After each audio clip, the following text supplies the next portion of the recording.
Hey there, fellow classic comic collectors.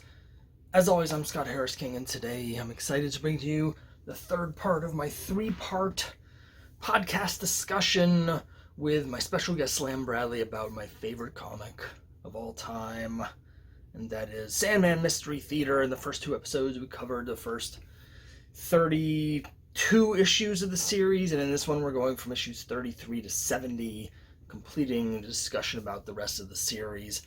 Really excited to bring this to you. I love this series so much. There's so much to talk about. I do want to mention that just as with the last episode, the Zoom recording had some sort of technical difficulty and it cut off the beginning. So I'm actually going to just set things up for you with this first arc, numbers 33 to 36, The Python. And this is a story where plot-wise, it's not really that interesting, but there's a lot of really interesting thematic elements. As we discussed in the previous episodes, the main thematic thing that goes throughout the entire series is how trauma, both physical and mental trauma, is passed down through the generations from parents to children, and how that affects the children and warps their development. And we see that really blatantly here because in this course of this murder mystery where there's someone killing a bunch of people, we discover that basically all of the victims and the killer all have some sort of parent-child relationship that's out of balance, and a lot of them have violent relationships. So just as an example, like the second victim is a mother. The son is shown slapping around. He's modeling behavior specifically after his father, who is abusive. We see that the killer began by killing his own mother as a result of their relationship, and et cetera, et cetera. We see a lot of these different dynamics with how violence and trauma is passed from parents to children. Again, it goes through almost every arc of the whole series. It's one of the two or three central arcs, and so it's really on display in this one. Again, the plot's not that interesting.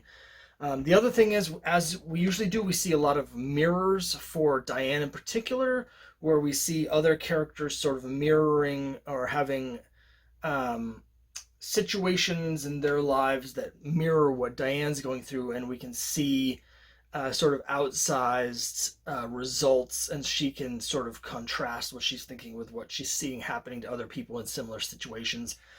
In this case, there's another character she talks to, and they talk about wedding fantasies and marriage and stuff. And of course, Diane is at this point where she's really unsure how exactly where they want to go with Wes, because Wes is someone who does not believe in marriage. And so it's, again, we get a lot of really rich thematic stuff, but plot wise, it's not quite as great. I don't have a huge amount of notes on this particular arc. I didn't care for the arc generally. Warren Police did the art on this. It didn't work for me. The art on this was, I thought, was among the worst in the series. I didn't find the plot to be particularly interesting. We had, you mentioned earlier, Rex presaged it with the when he talked about the health consciousness thing. Yeah. I felt like Diane was out of character a fair bit in this arc, and also in Sandman Midnight Theater, which I think would be coming up. Yeah, I was going to talk about that when we get to Sandman Midnight Theater, because I didn't notice it so much in this arc, but I definitely think she's out of character in the next story, which we'll get to. Yeah. There was one thing I actually noted. The German aggression in Europe really looms over this particular arc, and it starts, I think, really becoming a palpable part of the storyline that will continue through the end. So that I noticed that was clearly there, and is something that will move forward. I had some issue. The other area where I had some issues is Larry Belmont in this story acted out of character, not necessarily for Larry, but for who he is. He's an elected district attorney. This is a guy with a significant amount of power, and Burke just treats him like a turd at a couple of points in this arc. And there's no way that an elected official with that amount of power would let a police lieutenant, even somebody like Burke, treat him that way.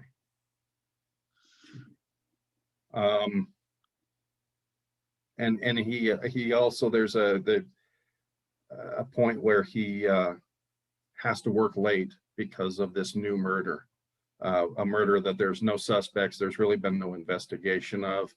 It just is not something that an elected DA would ever do. So yeah, I mean, I had some similar notes. It's not my favorite arc.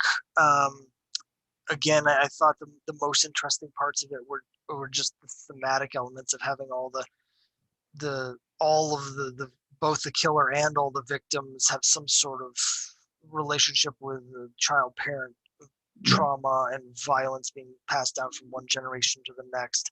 Those kind of mirrors.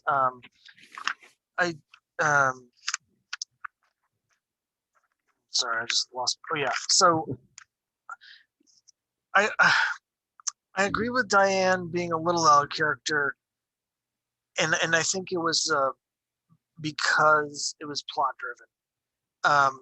So I agree, and I think that part of the reason it was plot driven was in order to get her to England.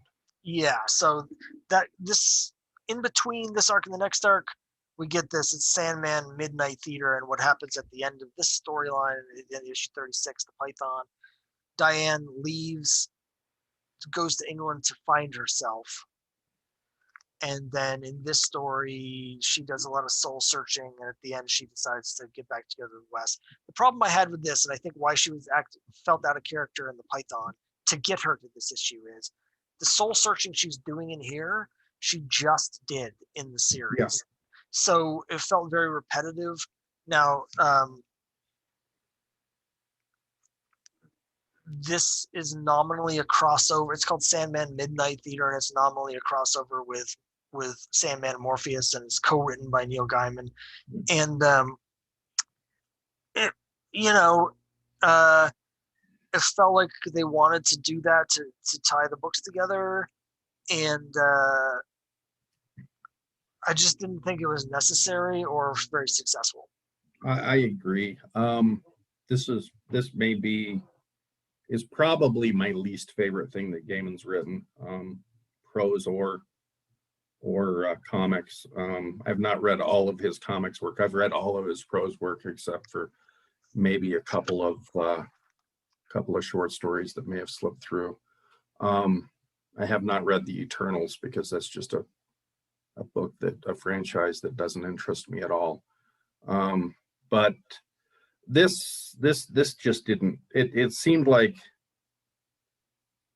we had Diane out of character in order to get her to England, so that Wes could follow her and he could meet Morpheus, but nothing really necessarily comes of it, and it's not terribly interesting.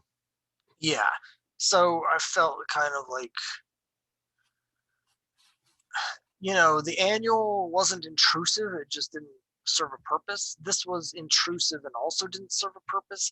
The series is so good that these sort of extra things just interfere with how good the series is. It does better without them. It doesn't.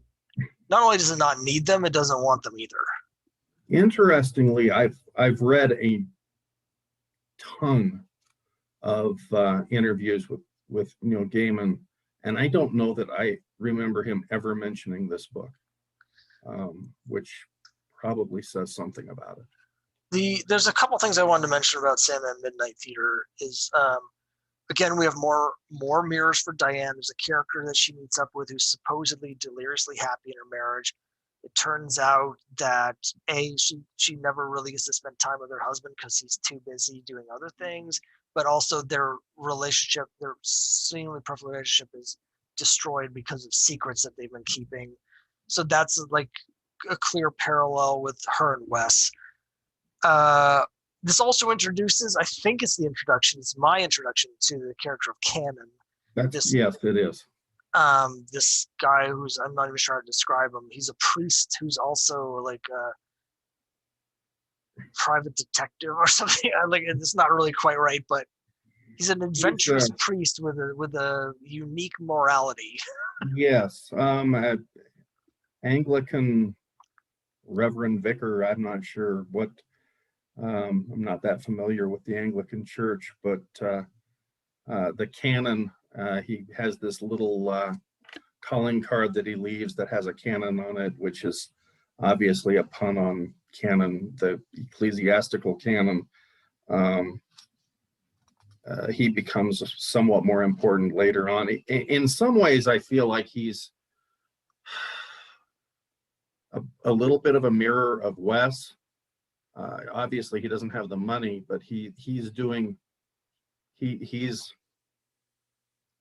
at one point, Diane says something about it's nice dealing with real straightforward people with no secret ID. And she's referring to this reverend. Well, obviously, he's not, in fact, that, nor is her friend Annabelle. Everybody has secrets. And I don't know, it just felt like we were being hit over the head with this. Yeah, I thought, I don't mind the character Canon when he comes back later. He's fine. It almost felt like if it was a TV show, it's like a backdoor pilot where they're like, yes, did you guys like this Canon character? Because if you really like him, we could bring him back. Right in, and we'll bring him back. Yeah. But anyway, so let's skip to the next one because this is sort of more interesting. It's The Mist. It's issues 37. This is an arc that I think reverberates 37, 38. So it reverberates both through the I think less through the Sandman Mystery Theater and more through the greater DC universe itself. Yeah, I mean, I thought this arc was fine. They did a unique type of crossover here. So what happens is we get introduced to Ted Knight.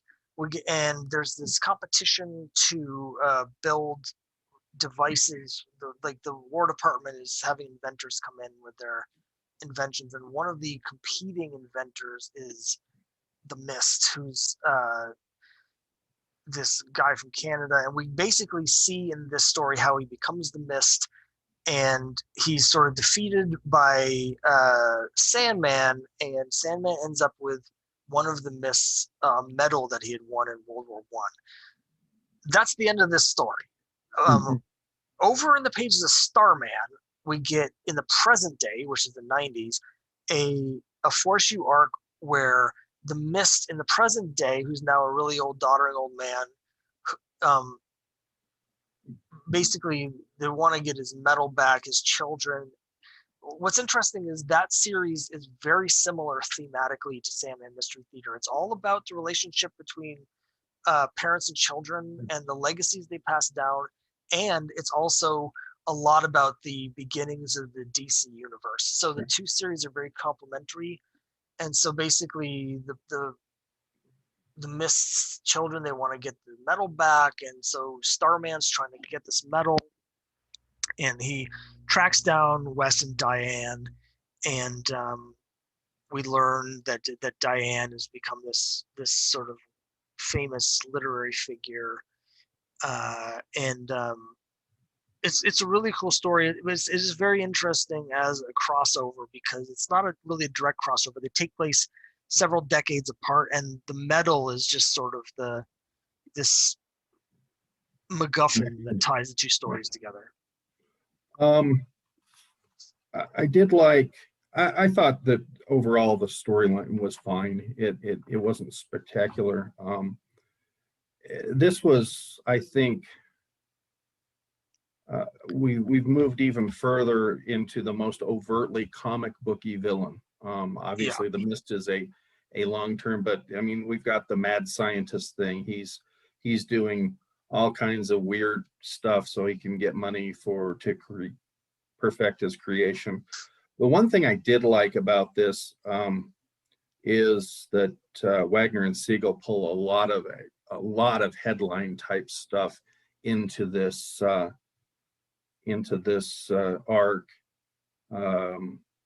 which for a history buff like me is a very cool thing. There was union corruption. There's mobsters doing their thing. It talked about the effects of a Supreme Court case, National Labor Relations Board versus Von Steel. Just all kinds of history nerd stuff in this that's cool. But as far as the storyline itself goes, other than the connections to the DCU, it was okay. There was some good development with Diane. Again, you'll notice that whenever we're talking about the character development, it's always about Diane.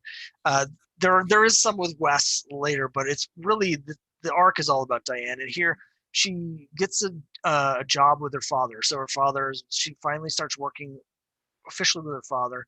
She starts unofficially working with Wes as well.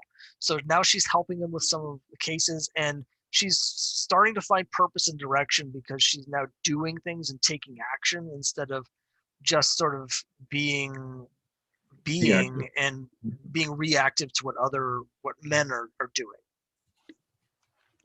I did think I made one note. I was reading. I don't think I was reading Starman at the time. I later picked up all of the Starman trade paperbacks and read them after the fact. But Ted Knight was different here than he was in Starman.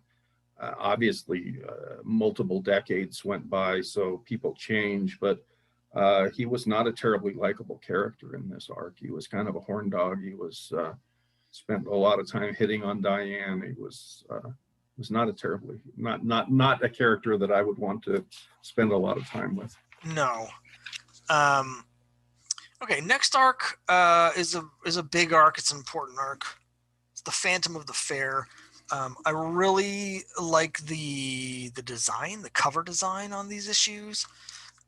They have a retro, a real retro feel to them with the blurbs and the text and just the circle with the big numbers. And I really like the cover design.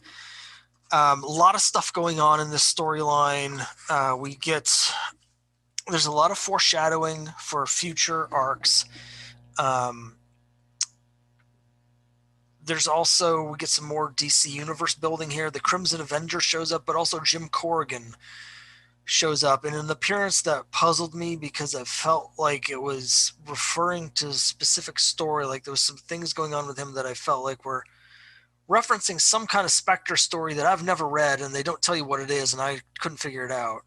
I didn't get anything out of that, and if it was reference to a Golden Age or Bronze Age Spectre story, then I wouldn't know what's going on. I'm a big fan of John Ostrander and Tom Mandrake's 1990 Spectre comic, but I don't recall anything in there that would have tied into this. There's also a tie-in with Sandman. Now, this was a little bit lost on me because I haven't read Sandman, but there was a reference, I think, in one of the dream sequences to the Corinthian. The Corinthian is a character from Sandman who, when Sandman was captured by Burgess and put in his bubble, which obviously we saw in Sandman Midnight Theater, the dreaming, his realm started coming apart, and ultimately certain dreams escaped into reality, and one of those was the Corinthian. The Corinthian is a dream that of the evil that men do. He's got teeth in his eyeballs or in his eye sockets rather than having eyes, and he is essentially what drives men to become serial killers. So that's all taken. He is recaptured by Sandman after he frees himself and regains his powers in one of the early arcs in the Sandman comics. So I think what Wagner and Siegel are saying here with the appearance of the Corinthian is this is the point at which the Corinthian escapes from the dreaming into reality, and that's why we're seeing all of these serial killers appearing and all of this really nasty murder stuff happening. It's interesting that they're bringing in so much of the DCU stuff. The whole storyline, this whole arc, which I think is a pretty good one, is like we mentioned earlier that they're bringing in little elements from the original Golden Age books that are inspiring things. This is called the Phantom of the Fair. The storyline takes place. There's someone that's committing murders at the New York's World Fair. Sandman first appeared in the New York's World Fair issue. So it was before his appearance in Adventure Comics 40. He appeared in a comic that was sold at the New York's World Fair, and so this whole story is an homage to his first appearance. There was also Roy Thomas did a series called Secret Origins in the 80s when he was doing All-Star Squadron, and one of the early stories in that was Sandman. He was doing the characters as they appeared, and the origin of Sandman was tied in with the New York World's Fair, and the Phantom of the Fair was there. Obviously, a very different Phantom of the Fair from Roy Thomas than what we had here. Yeah, so I don't think Roy Thomas would have gone anywhere near this, or could have. Basically, in this case, the Phantom of the Fair is a killer who. There's a lot of things going on here, but again, there's thematically the trauma passed down from parent to child. We have a character who basically is like a gay character who was abused for being gay by his mother or his parents, and has developed these schizophrenia, this serious mental illnesses, and he's tracking down, hunting gay men, and then sexually abusing them and then murdering them. And one of the victims is Wes's friend Robert Lee. I think I got his name right there. Who we've seen in previous issues, and there were several. Like that turned out to be really interesting too, because we see Wes very upset by this, but also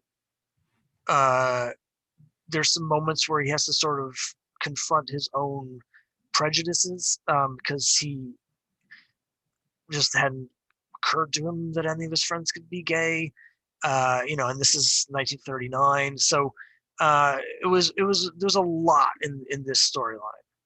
Yeah, there was. I think if I remember right, this was also the storyline we got. I don't know if it was probably not a flashback, but Wes is thinking back to his time in the fraternity, and he and Robert being tied together naked or something.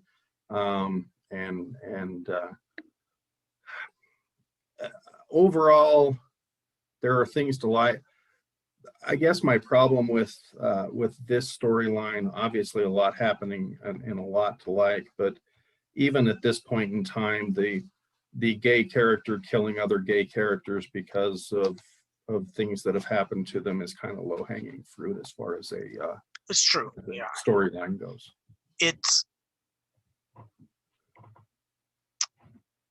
I agree.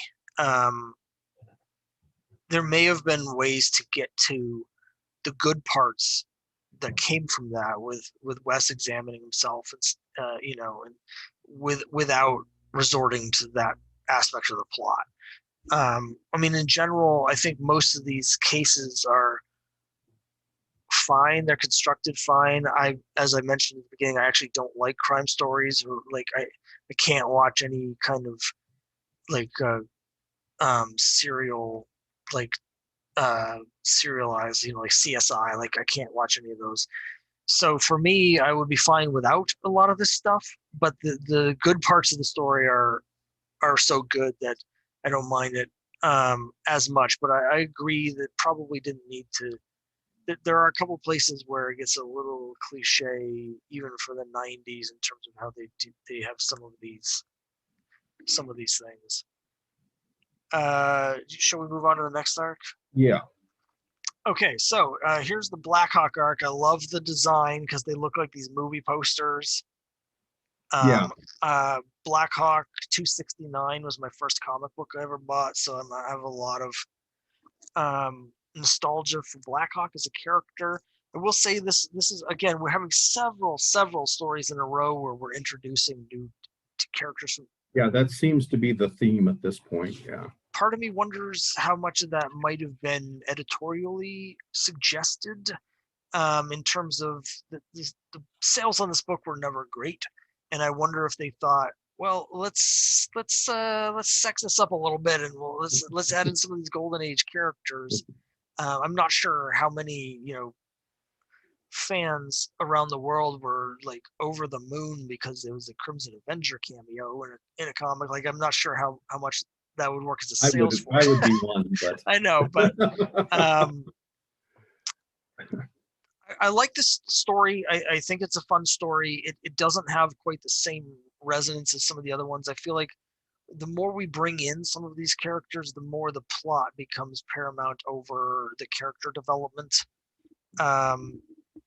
And the character development is more important to me. One thing that's happening here explicitly with Blackhawk is he's a pilot from Poland who's come to America to try and get support for the freedom fighters in Poland fighting against German occupation. And so the stuff with Europe is starting to not just be simmering in the background, but it's starting to be the main part of a lot of these plots now.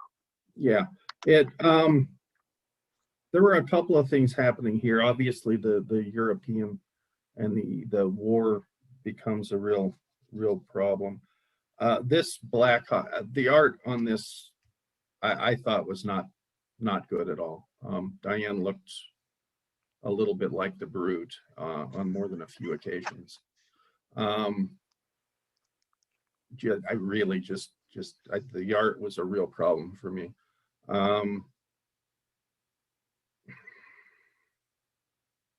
This is Blackhawk, obviously, who harkens to the reimagining of Blackhawk by Howard Chaykin in the 80s, which is fine. The big thing here for me, there were a couple of pretty important turns here. Lieutenant Burke's girlfriend, lady friend, was killed, and he blames Blackhawk for that. And we see just exactly how single-minded and unreasonable that Burke can be if he's decided that something is the way it's going to be. And then we actually see Diane acting as Sandy. And which I think is an interesting turn and a very both for historical purposes interesting, but she's becoming much more active, helping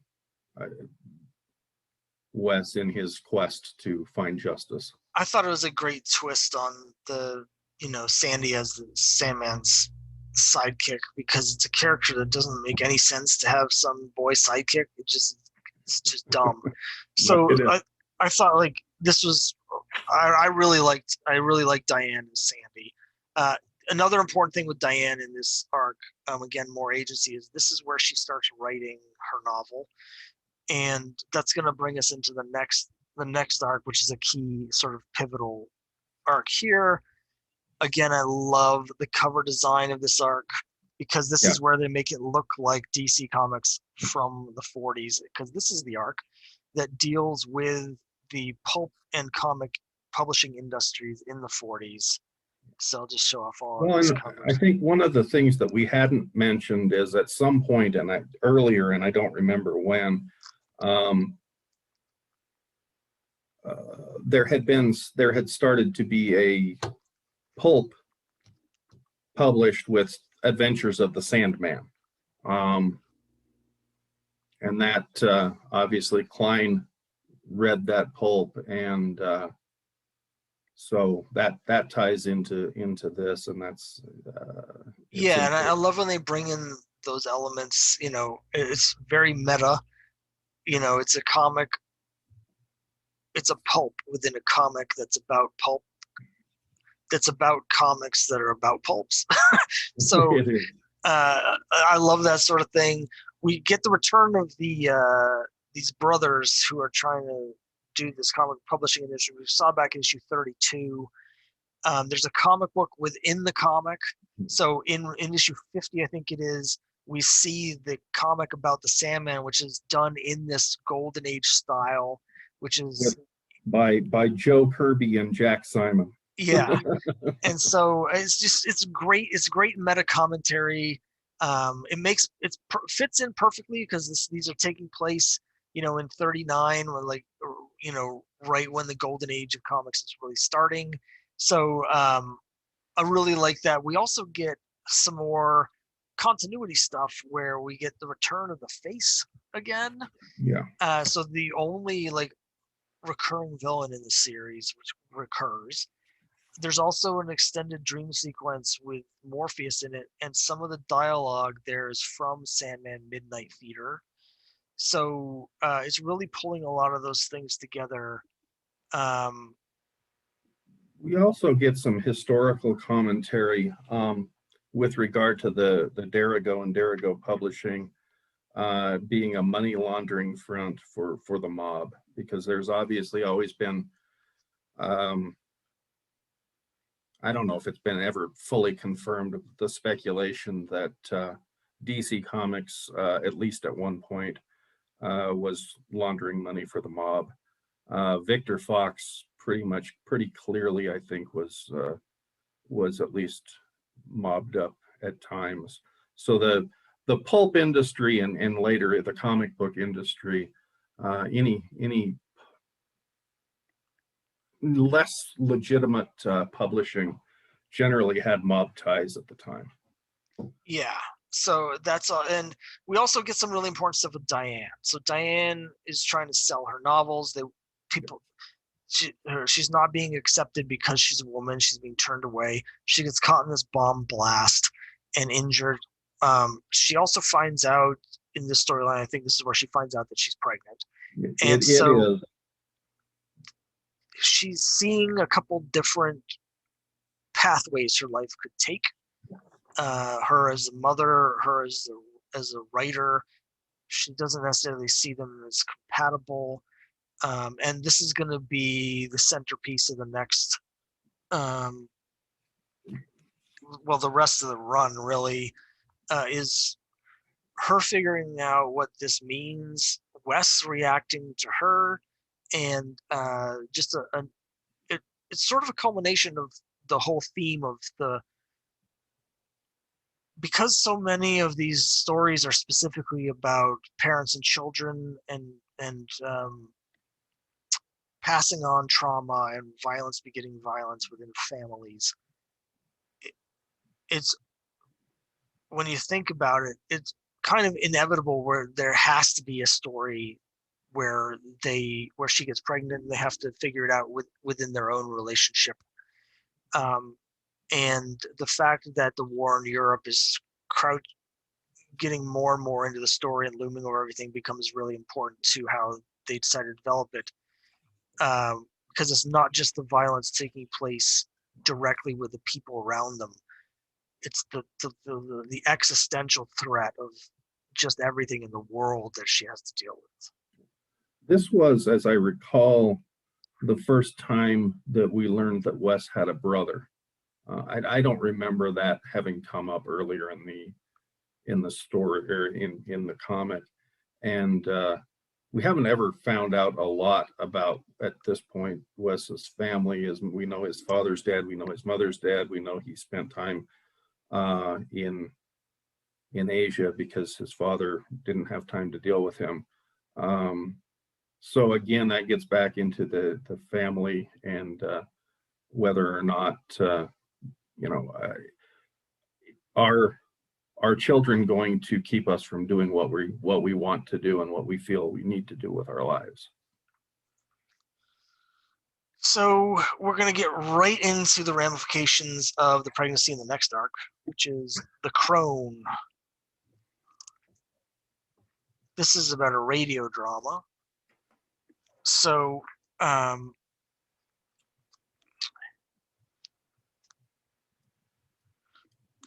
I've got a few notes about this. There's good and bad, mostly good, but some bad, and some bad, unfortunately, in some of the same ways we've been talking about already. But so the crone, basically, Wes and Diane have opposite reactions to her being pregnant. Wes is really excited. He wants to be a father. He thinks it's great. And she's kind of like, that's easy for you to say. You don't have to do anything. And she feels like her body's being taken over, like she's just a vessel for some other being to sort of use her and to come into the world. And she blames him a lot. She's really angry with him that she's pregnant. We saw a little bit of that in the last arc. Diane was very clearly early in the arc. She was very clearly had morning sickness, was not feeling well. So I don't think, I felt like that didn't come out of the blue. This was obviously not a fun pregnancy, at least the early parts of it. We see more parallels for Diane here in this story. There's a pregnant, in this radio drama, one of the actresses is pregnant. She has an abortion. It goes really badly. And it's obviously a mirror for Diane's worries. It's one thing that could happen to her based on what choices that she makes. There's also there's a relationship between a son and a mother, and the mother is like a militant feminist, and she sees this other viewpoint, not just on motherhood, but she has conversations with this woman about, her relationship with Wes, and so that's another interesting sort of different take on things and a different view to help inform Diane. We get another story here where the perpetrator turns out has this fraught family relationship. Problematic element. I don't have this in my notes, but unless I'm misremembering, the killer dresses up as a woman to pull off. Yeah, he dresses up in drag to pull off his murders. The plot here was a little bit different in that this was set up as kind of a classical whodunit. You've got this cast of characters who are involved together, and somebody's killing the cast of the characters, and you've got all these different motives and all these different people who have reason and ability to do this. So it was, to me, it was interesting that they went to a different type of mystery, something we hadn't seen before. I don't think that the individual was the killer in this case was an actual transsexual. I think it was an opportunistic thing. So I didn't have as big a problem with that as I might otherwise have had. One of the things that struck me here and going forward is that obviously abortion is a very controversial issue still. It was handled very maturely and I think very reasonably in with both the good and the bad in this book, which was important to me. Yeah. So Diane ultimately ends up having an abortion. We get some of the ramifications of that in the next storyline, the canon, where we have, wait for it, the return of the canon. The canon. We did get to see Dr. McNider again in the Crone. Oh yeah, I And forgot to mention that. we did get to see. I think that was an arc where Lieutenant Burke had a little bit of growth because he worked with Wes up until Wes gasses him again. Yeah, I'm sorry. Like I feel Burke's frustration at certain points. Absolutely, absolutely. Every time he tries to help the guy, he gets gassed. So just to look at these covers, this is the design. This has to do with these 1933 Golden Eagle coins, which I'm not a coin collector, but I have heard of them before. There's only a few of them. It doesn't really matter. This is, to me, this is the last of the Wagner issues that he co-plotted. This is probably the most plot-driven and least sort of thematically rich arc in the whole series. It's fine for what it is, but it's not as, it does not have the depth of the rest of the arcs in the run. And yeah, there's not a lot happening here that's super interesting to me, other than obviously it is Matt Wagner's last story arc. They said that he left to work on Mage 2. I don't know whether he actually produced Mage 2 or not, because I'm not a Mage fan. I've not read that book. Michael Lark was the penciler on this, and Richard Case inked it. I'm a big fan of Michael Lark. I think his work is absolutely fabulous. He has a very modern golden age look that I think worked really well here. Still, obviously, Guy Davis is the gold standard for the book, but I thought Lark, of the non-Guy Davis artists, was probably the best that we had. There is a little bit of, the main interest here on a character level is that it's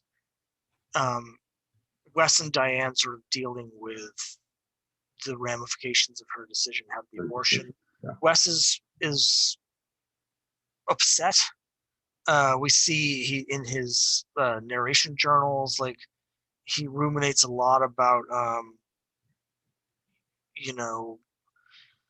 losing this child, and then losing his own father and stuff. And Diane is sort of, there's a distance in their relationship that they're struggling with, and Canon, as the priest, sort of comes in and helps them sort of come back together.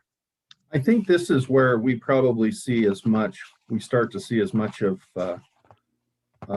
Wes as we're going to see. He doesn't deal with the abortion well, and obviously I think that comes back to his issues with his father. He was, I think, hoping to be able to be the father that his father wasn't. So we actually do get some character growth and some insight into Wes, but overall it's not one of the more important arcs. So we're getting towards the end, and I have a lot of notes about this next arc, because this is very unusual. I mean, it's the first of the Stephen T. Siegel solo stories. It has a different structure than the whole rest of the series, because each of the 4 issues in this arc tells a story of basically the same day with a different, from a different point of view of a different character. So instead of one story from Diane's point of view or Wes's point of view, it's several interlocking stories from each of the supporting characters' point of views.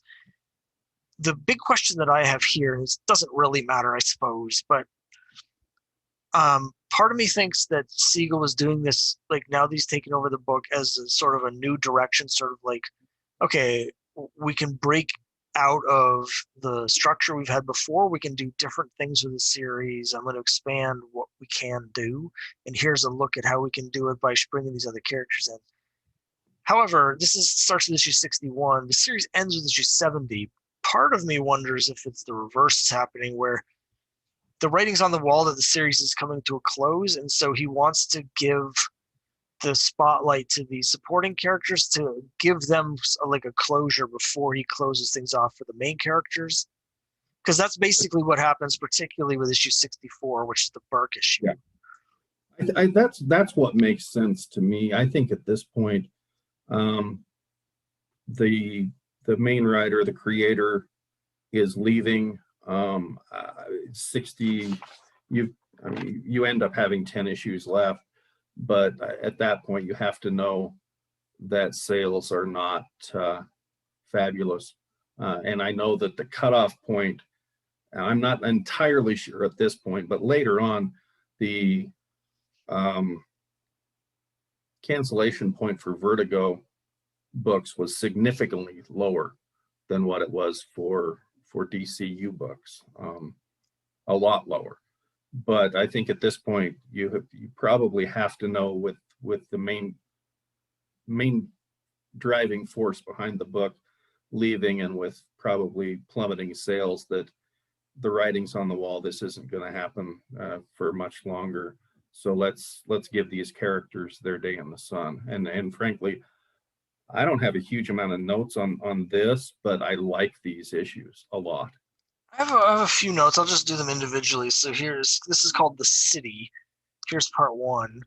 And my only note here, really, other than it again is dealing with father-son relationships, is that Sandman's being covered in the press, and we have a thing with Wes that he's starting to feel sort of uncomfortable working from the shadows. He doesn't feel like he's being true to himself. He wants to be more out in the open, and he's starting to almost slip a little bit.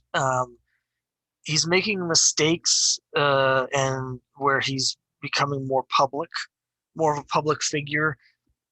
It's also going to lead into the final arc, which I want to save to talk about because it's my favorite. Is so awesome.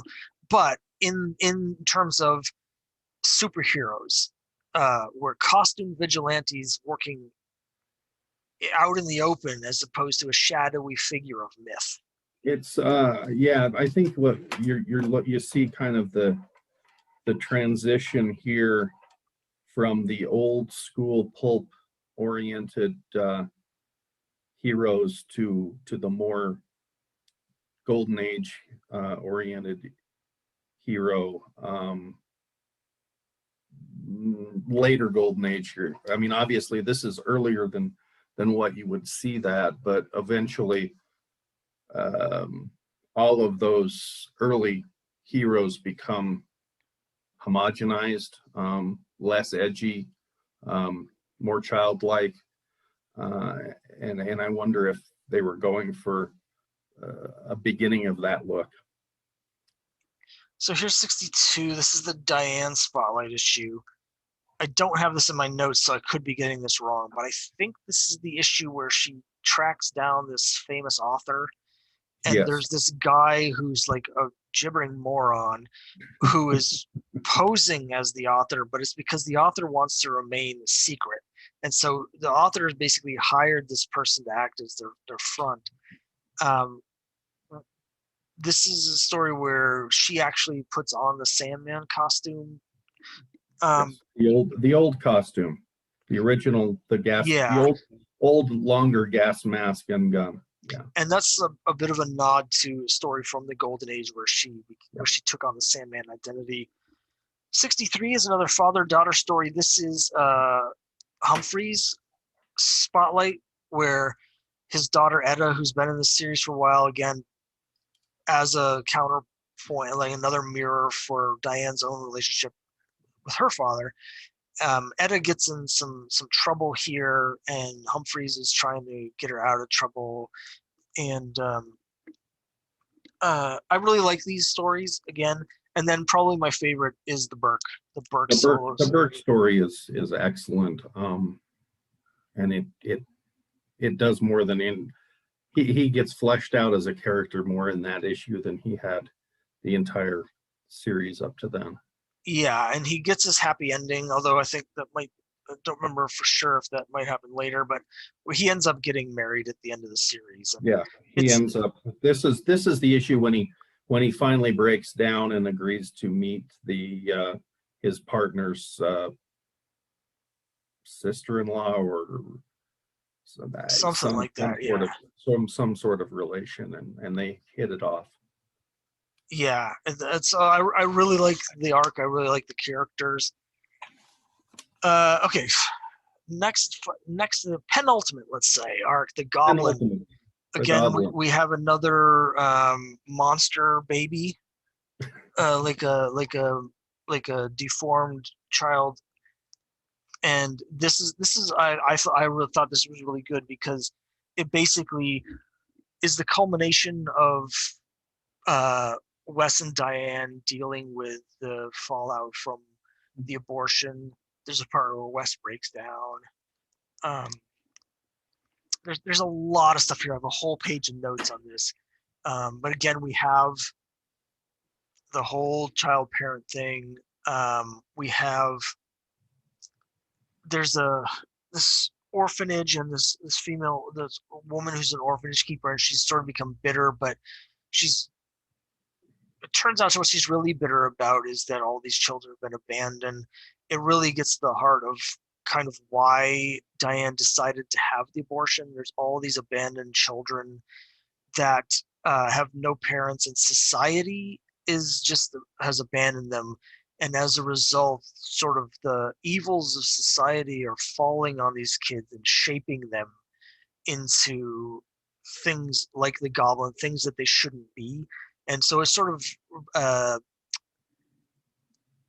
reinforces in some ways for her several things, but that she feels like, she did the right thing for her, but also like her commitment to helping children in need. It's been a thing that's started a while ago. We talked about it earlier, but it really culminates here where she realizes this is like something she really wants to do, is help other children.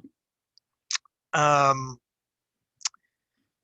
think there was there was a lot here happening. The chain there, you had the two orphanages, the good orphanage and the bad orphanage, and the difference that money and societal placement will have, and simply, if you got pretty babies, they can go to the good orphanage and they may get adopted, but the babies that are not pretty or come from bad circumstances are going to just be cast off and left. This actually, I think that this storyline is interesting and kind of comes back to your theory, because Wes did not do well with the abortion, and was not at this point particularly supportive of Diane. And I know Diane desperately wanted Wes to talk to Larry about what had happened and how their relationship would be, and Wes kept putting it off and refusing to do that. And during this storyline, Wes takes a blow to the head and basically is subsumed by the Sandman character and isn't awakened until he is touched by Morpheus. And going back to your overarching theory about this being written by Diane, this is an arc where Wes was being a jerk, and he comes off very badly, and he ends up, getting pummeled because of it. Yeah, there's a lot here. I think this is the arc also where Diane's father has a heart attack. Larry finds out about the abortion, not because Wes told him, which is what Diane wanted. I don't remember exactly why he finds out. He finds out through some circumstance.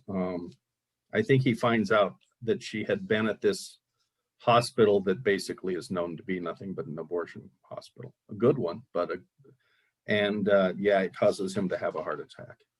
Yeah, there's a lot there. Again, with the parents, the relationships.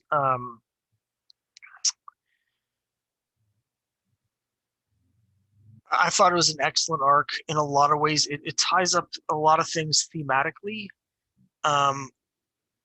which is the perfect way to segue into the final arc, which I can't say enough about. I've got like so much to say about it, but let's show the final arc here.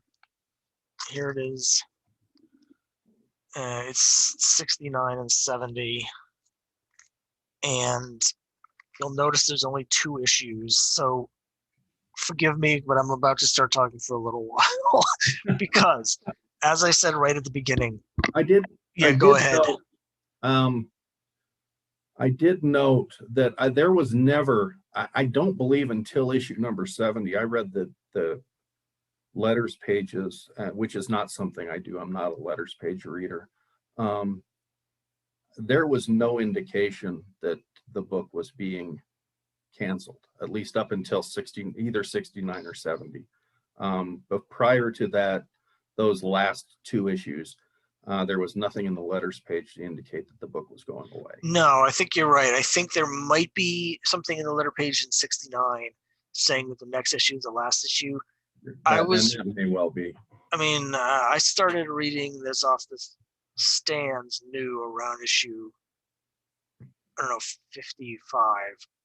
And so I was buying these when they came out, and I had no idea it was ending.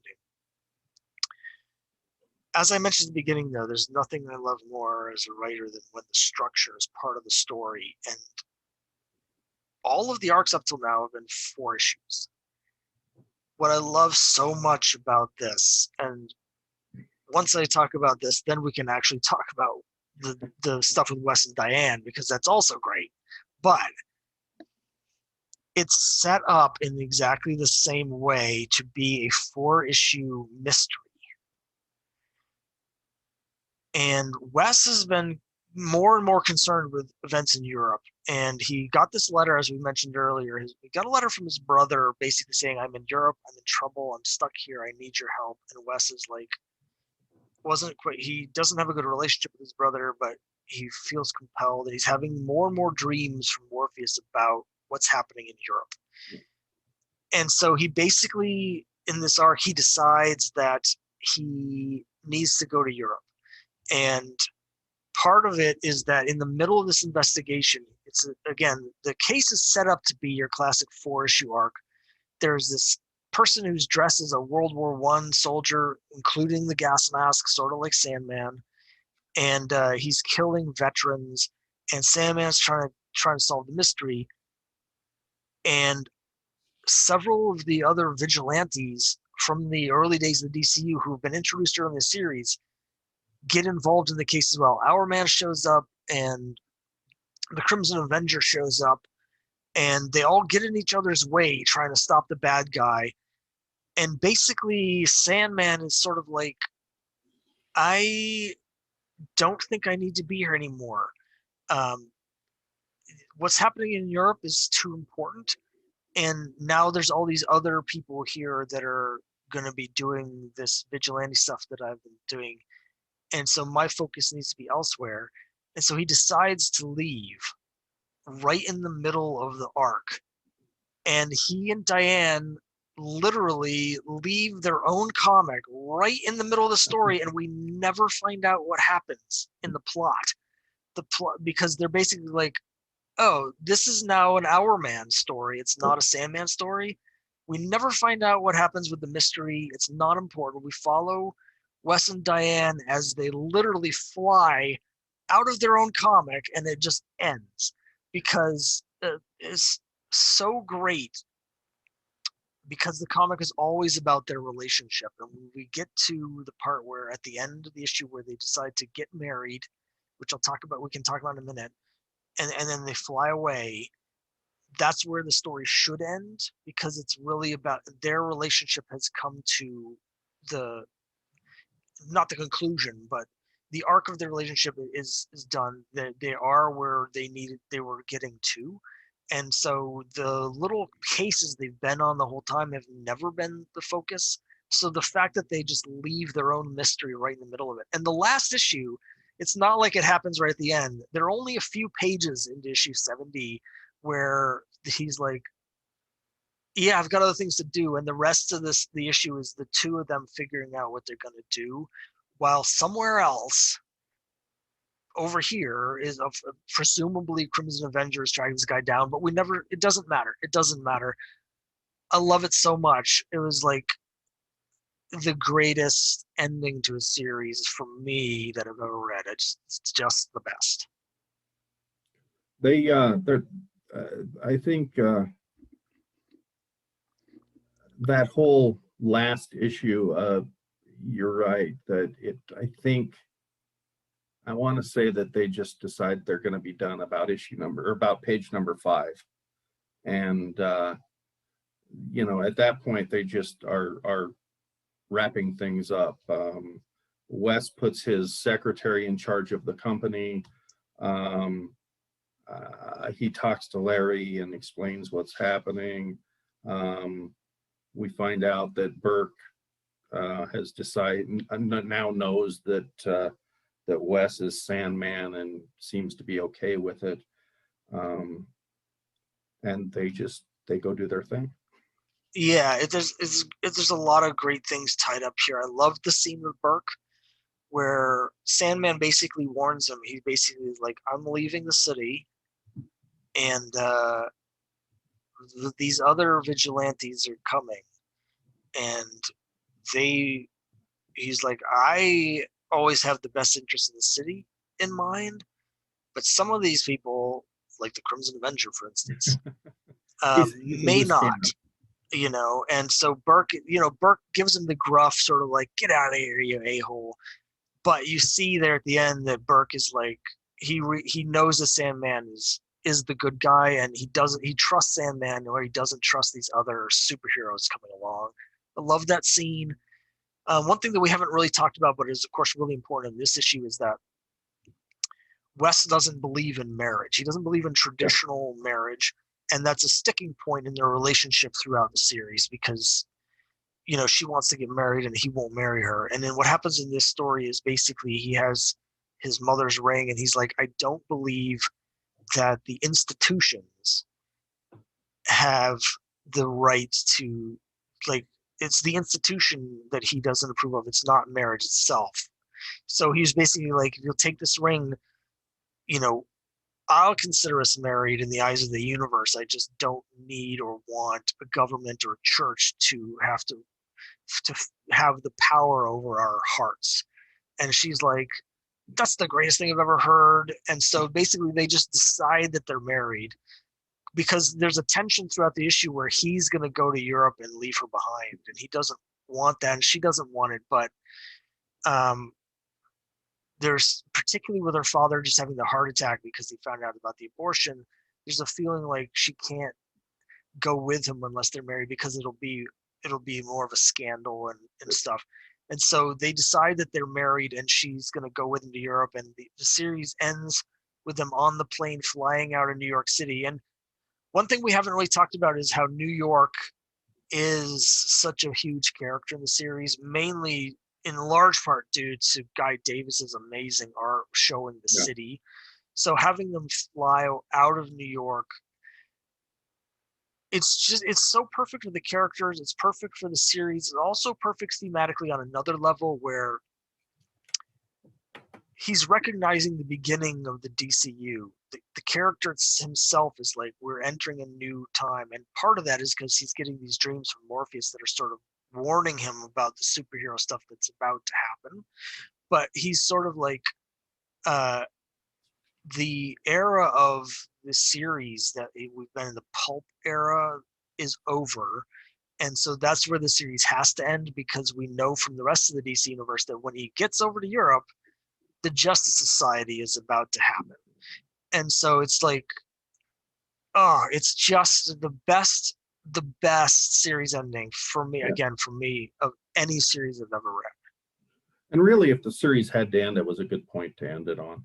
I noted that Wes, the last issue takes place on New Year's Eve, and the prior New Year's Eve was the costume ball, and that was a point where Diane made her New Year's resolution that she was going to stop fussing about Wes's actions as Sandman, and she was just going to help him. Obviously, that resolution didn't last very long because they had to get her to England. But I think it was a thematically important that those two things happened 1 year apart. So Yeah, so that's basically the end of the series. So there's eventually many years later a new Sandman Mystery Theater miniseries. I read the first issue and then didn't bother getting the rest of them. I have not read it, so it takes I don't place have in the modern anything. day. It's a totally different character who sort of takes on the mantle of Sandman, like during the Iraq War or something. I don't remember. It doesn't matter. There are a couple. One thing to note, I don't have it with me. I haven't got it upstairs. Matt Wagner in the 2000s, so about a decade later, wrote a series for Vertigo called Madame Xanadu. And that has the character that is immortal, and so it goes through different time periods. There's an arc that takes place in the 40s where she meets Sandman. This is written by Wagner, and in the sequence, I believe that sequence is drawn by Guy Davis. So it's a really cool, but it seems to take place after the war. So it's post-war. It's like 46. So it's after this. It's ways after this series, but it's an interesting postscript for anyone who likes the series and might want to track down. That arc also has all the covers in that arc. It's a 5-issue arc, but all the covers in it are done by Michael Kaluta. So it's great. This is a book that I bought off the newsstand from issue number 1 to issue number 7. I mean, the comic shop stand from issue number 1 to issue number 70. It was actually one of the last books I bought because those last issues, let me see, let me segue over to the interweb here for a second. That last issue was February 1999. That was very close to the time that I was graduating from law school, and I would be moving, and I moved to a place where the closest comic book shop is, at that time, was probably 150 miles away. So I stopped buying new comics at that point, and I went to trade paperbacks only. Luckily, I didn't have to do that with Sandman Mystery Theater because they never managed to finish putting it all trades, out. Yeah. So it's got a special place in my heart for that reason as well. It is one of the last books that I completely bought. Yeah, that is something important, I guess, for people listening to this that are intrigued, although we just spoiled the whole series. Totally worth reading anyway, but is that they started reprinting them into trades like most other comics. Sales on the trades apparently were just as bad as sales on the comic, and they never finished reprinting them. So if you want to read it, this is one of these rare cases where you actually have to track down the original issues. And I know from some of our board members, I think it's MRP is trying to put together a complete run. The last 10 issues or so are really hard to find, and he hasn't been able to find them. So it's not that easy to put this story together right now, but it's totally worth it. It's my favorite era in terms of reading comics. I started reading in '84, and everyone, has a certain amount of nostalgia for when they first started comics, but the time I had the most fun as a reader, like the most excitement every week to go to the store, was actually the late 90s. And this was one of the big reasons why I would go to the store and I could get, Starman and Sandman Mystery Theater and, Kurt Busiek's Avengers and all these other titles, Astro City and bunch of great books coming out in the late 90s. Box Office Poison was one that I loved, and Bone was coming out. And this to me is just, it has everything I want in a comic. It's got all the DC stuff for the superheroes, but it's got the pulp, it's got the art, and it's got the amazing story. Diane Belmont, great character, probably the best relationship in mainstream comics, between her and Wes, and just so well written. The thematic stuff in it is just great. I think the important thing is that it's a real relationship. It's not the hokey. There's so many hokey love at first sight relationships in comics and in prose that we didn't have that here. It took them some time to decide they wanted to be together. They had the on again off again thing, but there were reasons for it, instead of just, for storyline purposes. I like I said, I started reading comics a little earlier than you did, in 1975. But frankly, I think that the very late 80s and the 90s is probably my favorite time for comics as well, which puts me as something of an anomaly for somebody my age. But there was so much good stuff, a lot of garbage coming out, and most mainstream superhero comics at that time were pretty bad. But there was so much amazing stuff coming out of Vertigo. Bone is a fabulous comic. Astro City, just a lot of super fun stuff. A lot of various genres that were putting out fabulous comics at the time. Yeah. For every Spawn and Wildcats, there was something gold. That's it for this time. Thanks so much for watching these. Let me know what you think of the series. Let me know what you think of our commentary. Comment down below. I really was looking forward to doing this one because I love this series so much, and I'm just really glad we had a chance to talk about this series. So again, thanks very much for watching, and I'll see you next time.